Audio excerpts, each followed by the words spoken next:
Nós temos um costume excelente, eu acho, de toda virada de ano a gente fazer planos, a gente olhar para o ano que vem e pensar assim, o que eu vou fazer melhor, o que eu vou conseguir acertar mais, como é que eu vou conseguir avançar nesse novo ano. E eu acho isso fantástico, na verdade. Eu acho que é sempre bom a gente marcar ciclos na vida da gente, quando faz o aniversário, quando vira o ano, e esses momentos nos ajudam a olhar para trás e pensar como é que a gente tem caminhado e olhar um pouquinho para frente também como é que a gente pode melhorar. Mas, de modo geral, a gente pensa assim, eu vou fazer mais e melhor as coisas que eu acho certas. De modo geral, a gente não pensa em enormes guinadas, a gente pensa assim, aquilo que eu fiz um pouco ou não fiz no ano passado, eu vou fazer no próximo ano. Ou aquilo que eu fiz legal, eu vou intensificar mais ainda e isso vai mudar a minha vida. Só que ano entra, ano sai, a gente percebe que esse mudar fantástico não muda. Tem hora que a gente precisa de realmente uma transformação. E foi mais ou menos nesse ponto, não numa virada de ano, mas num casamento, que Jesus se colocou diante de uma situação onde uma transformação foi necessária. E eu quero te convidar a seguir comigo no capítulo 2 de João, nas bodas ou no casamento de Caná da Galileia. Siga comigo. 3 dias depois, houve um casamento em Caná da Galileia e a mãe de Jesus estava ali. Jesus também foi convidado com seus discípulos para o casamento.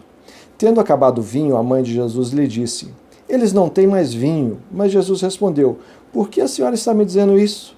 Ainda não é chegada a minha hora. Então ela falou aos serventes: façam tudo o que ele disser. Estavam ali 6 potes de pedra que os judeus usavam para as purificações, e em cada um cabiam cerca de 100 litros.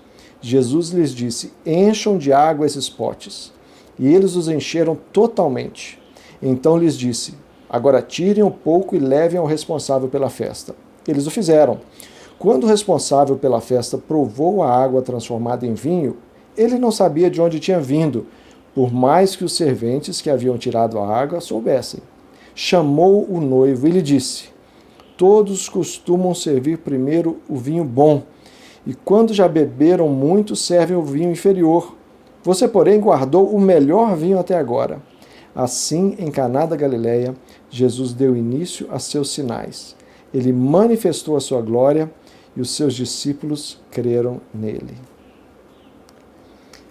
Olha, é interessante porque quando Jesus transforma essa água em vinho, e aqui diz João que foi o primeiro sinal, o primeiro milagre que ele faz, que mostra, especialmente para os seus discípulos que ficaram sabendo o que é que aconteceu de verdade, ele mostra para os discípulos que ele era mais do que um simples mestre e começa a trabalhar esses sinais que revelavam a sua pessoa, quem ele realmente era.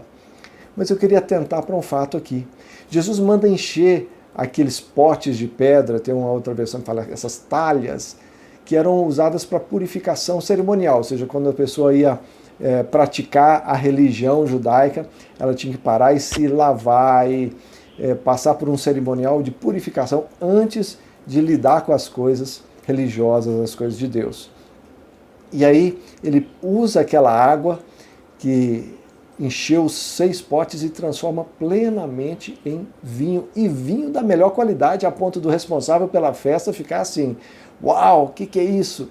Você guardou o melhor vinho por último? Geralmente o vinho bom a gente solta primeiro, mas não foi o seu caso. Ele estava surpreso com a qualidade do vinho.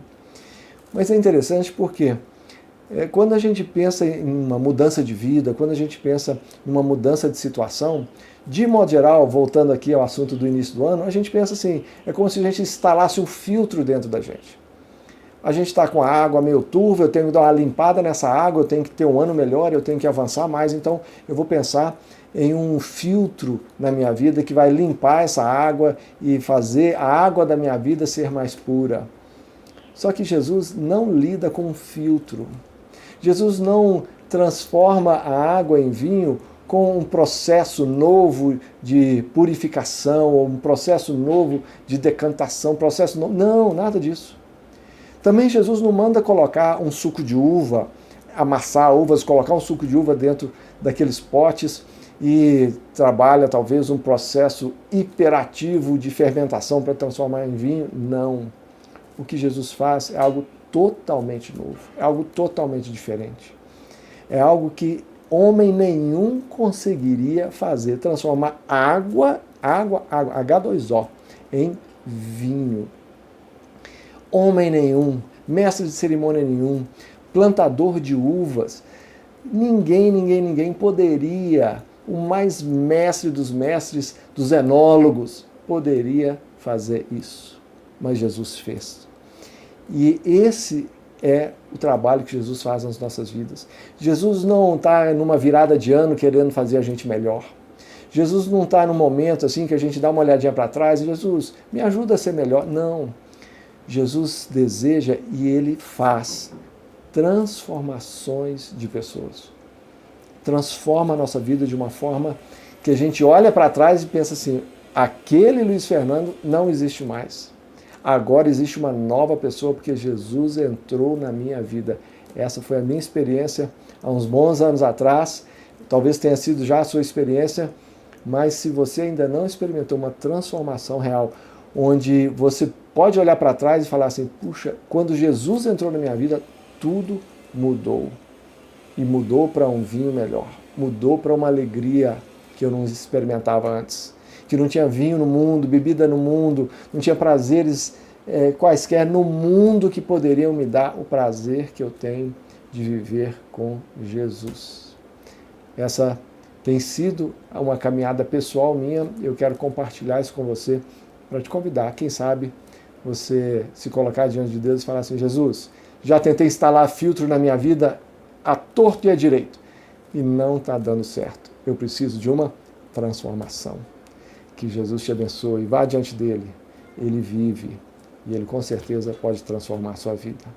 Um grande abraço.